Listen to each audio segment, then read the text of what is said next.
Hello. No worries. Good morning. Morning, we're just getting started.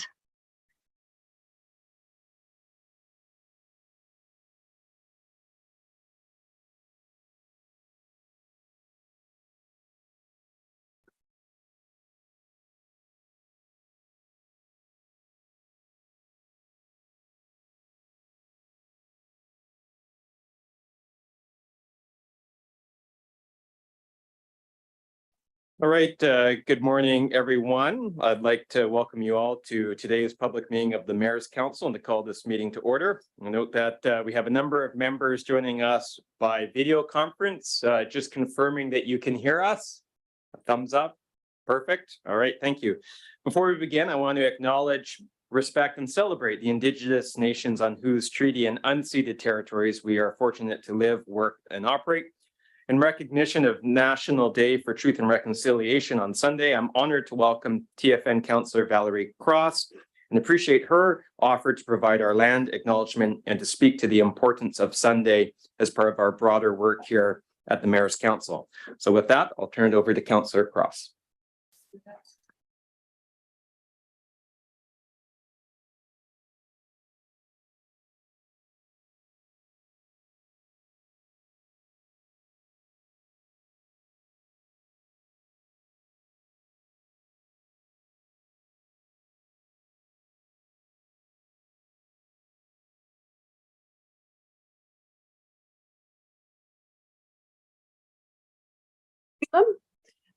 He raised me with my grandmother Pearl on Tsawwassen lands, and his family connects me to our Musqueam relatives. I'm sure I have many more relatives on these lands, and I'm very happy to be here today with these honored and respected leaders of our respective communities. Thank you for inviting me to share a few words to acknowledge the important days coming ahead. A day to acknowledge truth. And not truth by itself, but truth with reconciliation. I'd also like to acknowledge the lands that we are upon, the lands that we share, the ancestral territory of our Coast Salish relatives, our Kikite relatives, my Tsawwassen leaders and ancestors and elders, our Semiahmoo relatives, our Musqueam and Tsleil-Waututh relatives, the lands that they left for us to care, and the lands that are before us that we have to save for future generations. It's a small recognition, but it's a step forward in acknowledging the lands that we work, play, and live on, the lands that we're doing this very important work on for all the people that live on here. These steps are the steps in the right direction. Acknowledging the lands that we work on is just one step to the bigger pieces of work that are lay ahead of us. And putting action to those words, I feel is what this group, this Mayor's Council and this TransLink are trying to do for the people that live in this area. I look around this room and I see leaders and I see people that are working for the very best interests of the people that live on this land. I see allies working side by side with our traditional people and our ancestors and the leaders of our First Nations communities. The words truth and reconciliation can carry significant meaning to our Tsawwassen people, to all the people that live on Turtle Island. I won't go into the history about what truth means and the truths that have been uncovered and the truths that we're learning. They're not easy to hear sometimes, but they're important. They're important to work through and see how we can be the best versions of ourselves working together, Natsamat. That's what Natsamat means in our language, working together as one. Walking side by side. That doesn't mean we all agree. Of course not. We have to have diverse views in order to get to the right conclusion, to the right path. But I think it's important that we're working together, that we're paddling together on a tribal journey, each in our own canoes, but working on a journey together and paddling together, not Samat, one heart, one mind, working together as one. So that means that we cannot do this journey alone. We have to be together. I am so pleased and proud that Tsawwassen sits on this council and that we have a voice to share and to work together.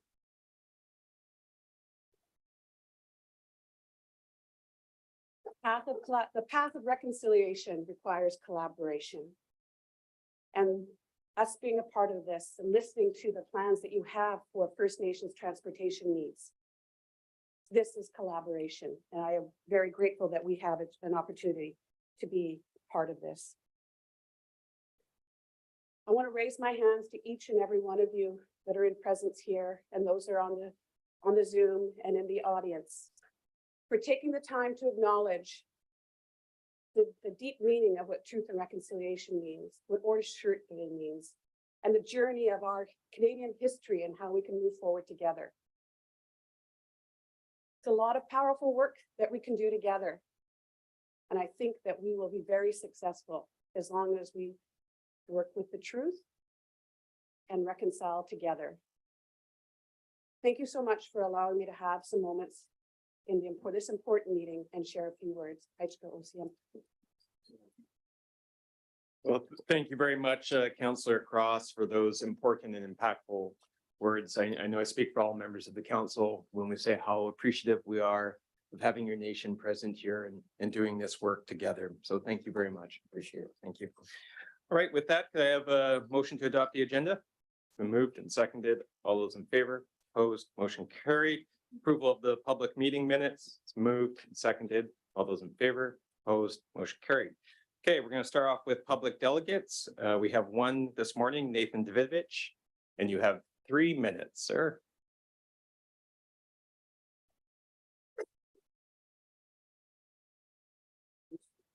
Either one. Just press the button. Okay, thank you. Thank you, mayors and councillors. I just wanted to correct, the National Day is on Saturday, September the 30th. Sunday, October 1st is National Seniors Day that TransLink doesn't want to celebrate. And then, of course, Monday is in lieu of Saturday. All municipal and provincial and federal offices are closed. So I was speaking about the committees for the Mayor's Council, and I was saying that they should be the same as Metro Vancouver. They should be open to the public, and you should ask the BC government to make changes to the acts for TransLink and BC Transit to provide transparency, accountability, and fairness. The splitting of BC Transit in 1999 into TransLink and BC Transit has accomplished very little. We might have a better transit system and more funding if there was no change in 1999. We could have saved lots of money by ordering all the buses together, like school districts do. Access for All plan should be sent to all municipal councils for comments. I'm sure you will get lots of comments from about 160 council members, as well as the staff at the 21 municipalities. The Mayor's Council on Regional Transportation should communicate to all municipal councils. There is lots of surplus money left in the 2023 budget, and we should spend it to return bus service to pre-COVID levels. The BC government shielded itself from transit responsibilities by establishing BC Transit, but TransLink is twice as much shielded away from the BC government because of bad governance and the 10 operating companies. We need to confront the climate emergency. Transit and active transportation mode share has to be doubled by 2030, but it will not be in Metro Vancouver. Thank you very much for listening to me. Thank you very much for your comments. All right, next item is the report of chair. First off, I want to thank all of you for coming out to the news conference at UBCM last week to launch the next phase of our Access for Everyone campaign. It's incredibly important for our residents, local MLAs and MPs, senior governments to see how united we are about the urgency to begin expanding transit in the region. Given the overcrowding that we're experiencing today and our North American leading ridership growth and pressure, We need senior governments to step up urgently and come to the table to work with us to deliver the improvements our region so desperately needs. I want to underscore that moving ahead with the Access for Everyone plan to begin expanding transit again for the first time since 2019 can only happen with the province and the federal governments working with us, helping to fund this plan. TransLink finances remain dire, and Kevin's going to provide a more detailed update on this at our next public meeting, so residents can have access to the same information we have. Transit needs are great in this region, and we simply cannot take action on our own, limited just to property tax.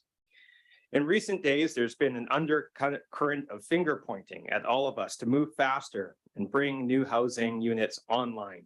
I know all of us in this room are committed to doing that. But it's going to require the provincial and federal government to step up as well. Building more housing faster will require all of us to collaborate to fund the basic essential utilities, including transit, which are needed to support this housing. It's water, it's wastewater infrastructure, it's schools, it's hospitals, it's hydro connections, and as I mentioned, yes, it is transit. None of this is going to be achieved easily, and I know our federal colleagues, our provincial colleagues are hopefully ready to get to work with us, because this group is certainly ready to get going. With that, I'll just open it up for any questions or comments. Okay.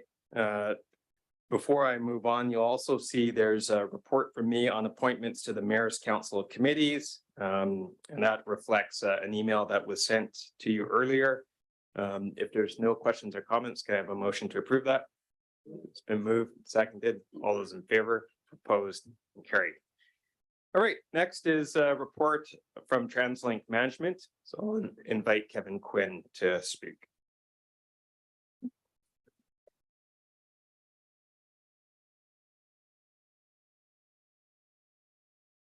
That up here. Thanks, Mike. Thanks. All right. Well, good morning. Good to see you all this morning. Thanks so much for being here at TransLink. In my management report today, I'll be covering a few items. I'll be providing updates on National Day for Truth and Reconciliation, our trip diary survey, a ridership update, and our work to improve bus speed and reliability. This Saturday, as we know, September 30th is the National Day for Truth and Reconciliation, and learning about the painful truths of residential schools is an important aspect of reconciliation with Indigenous peoples and future generations. And I would like to take this moment to honor Indigenous peoples and communities impacted by residential school systems, including survivors for being brave enough to share their stories, those who never returned home and couldn't tell theirs, and those the families who live with the immense pain and trauma of these truths. And to move reconciliation forward meaningfully, TransLink is committed to continually building an inclusive and equitable transportation system that supports Indigenous peoples, cultures, and their perspectives. In that vein, as part of our commitment to celebrating Indigenous artistry on the transit network, I'm pleased to share that we've just added a new series of murals by Indigenous artists at King George SkyTrain Station. We've partnered with artists from Katzie, Kwantlen, and Semiahmoo First Nations to add these cultural recognition pieces to the transit network. And these murals celebrate the rich history and culture of the Indigenous nations, while encouraging passersby to reflect on the meaning of the land that we travel on today. As we work to realize our plan for the future of transportation in the region, we're continuing to gather data and to conduct research to gain valuable insights about how, where, and why people are moving around Metro Vancouver. And as part of this work, TransLink, in collaboration with Metro Vancouver and the Fraser Valley Regional District, is once again conducting the Trip Diary, a household survey that takes place every 5 years or so. So from September 7th through late November, Ipsos has been contacting a random sample of approximately 30% of the households across Metro Vancouver and the Fraser Valley, inviting residents to participate. Participating residents will be asked about their demographic information, details as well as details related to the way they travel in an average day, such as how far they traveled, at what time of day, as well as what mode of transportation they used and why. And the goal of the survey is to understand where people are going and how they are getting there by car, bike, transit, walking, or rolling, which will ultimately help us plan and build a transportation system that is customized to the modern needs of our region. Just as a quick ridership update, as I've shared before, and as this group knows, TransLink ridership recovery continues to surpass all other major transit systems in Canada and the United States since 2019, and we are continuing this pace. Our SkyTrain system is currently the 4th busiest rapid transit system across Canada and the US, only trailing behind New York, Toronto, and Montreal. And it is remarkable to me that our system is now busier than Washington, D.C., Los Angeles, San Francisco, and Boston. Each week, over 900,000 unique people take transit in Metro Vancouver. That is 1/3 of the population. Overall, our system has now reached almost 90% of pre-pandemic levels. 89.4 was the exact figure from last week. And on weekends, we're at 96%. And until now, this fast recovery has been very welcome news as we've celebrated customers returning to the system. This is a good thing. But now these levels of ridership have created quite a double-edged sword for our communities, which is illustrated by our overcrowding levels and will be only compounded by the historic levels of growth we are seeing. And this comes at a time when we know we're also facing a very significant housing crisis. And we know that people choose to live where there is accessible transit to get them to work, especially those who rent and those on lower incomes who often work long distances from where they can afford to reside.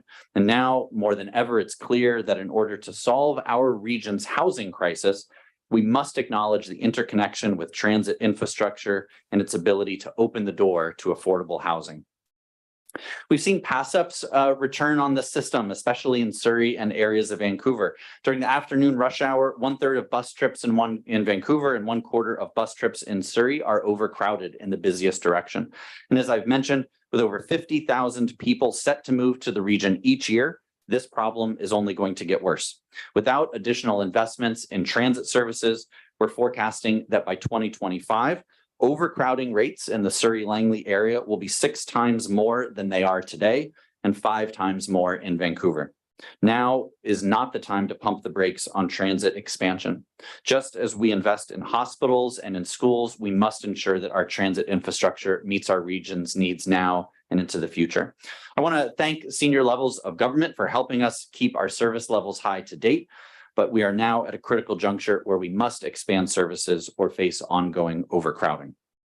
As you all know, the Access for Everyone 10-year plan is the solution to help us get ahead of this problem. This is a vital plan that will double bus service throughout Metro Vancouver and more than triple the rapid transit network. And that means more bus service throughout the region, extending the SkyTrain to UBC, building the Burnaby Gondola, and 9 new bus rapid transit routes around our region. And we're gearing up to launch the first phase of the plan in June 2024 so that new transit service can hit the road late next year.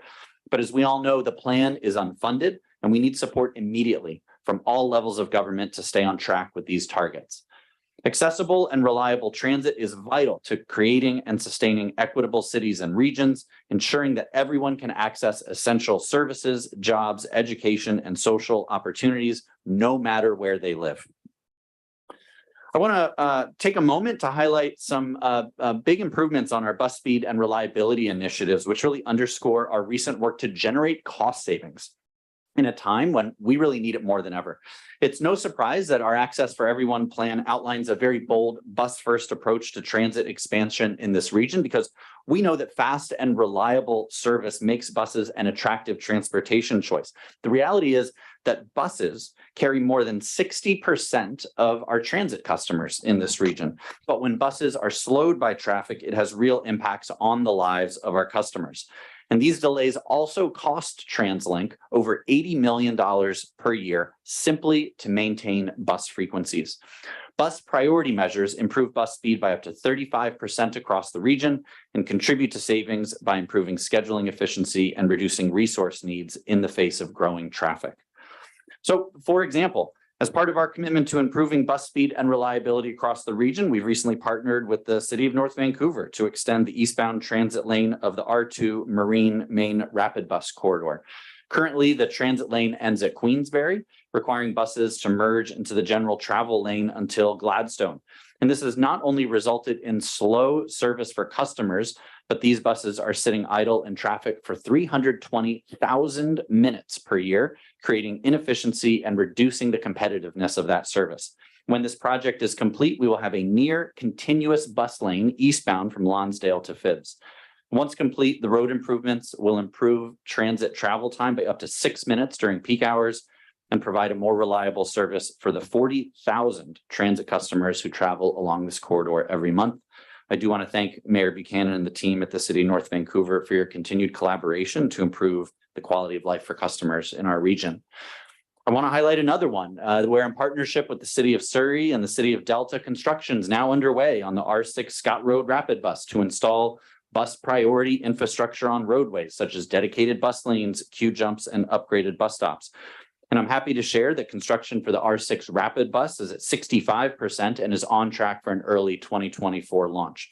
This is our largest service expansion since 2020 and will meet the growing demand for transit south of the Fraser, making the journey between Scott Road and Newton Exchange faster and more reliable. And for perspective, this project overall will increase capacity by 20% on what is the 4th busiest bus route in the region and will make this route up to 20% faster. I want to thank Mayor Locke, Mayor Harvey, Councillor Kruger for your continued partnership on this important project.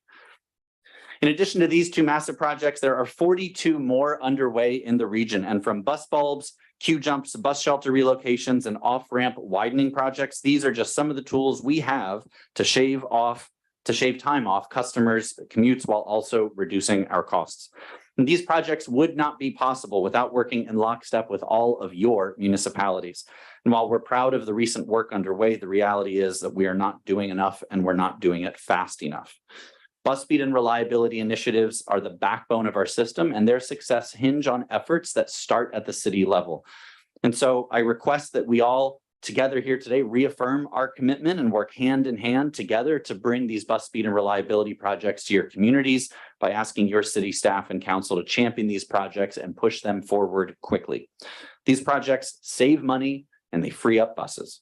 Our communities and our residents are counting on us to do everything we can within our current resources to find efficiencies for customers and for our organization. Thank you so much for your time today, and I'm happy to take any questions that you may have. Thank you very much, Kevin. Excellent to see improvements south of the Fraser and in the North Shore. Any comments or questions?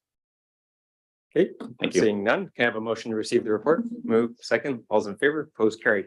Okay, finally, we're on our consent agenda. Someone move it. Move seconded. It's only one item. Does anyone wish to remove it for discussion? Okay, all's in favor, opposed, motion carried. Motion to adjourn. Move second, all's in favor, opposed, carried. Okay, thank you very much, everyone.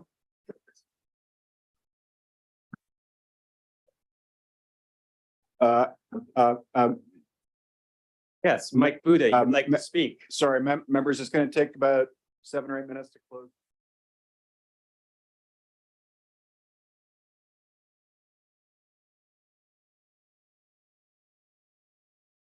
We don't need to change links, do we?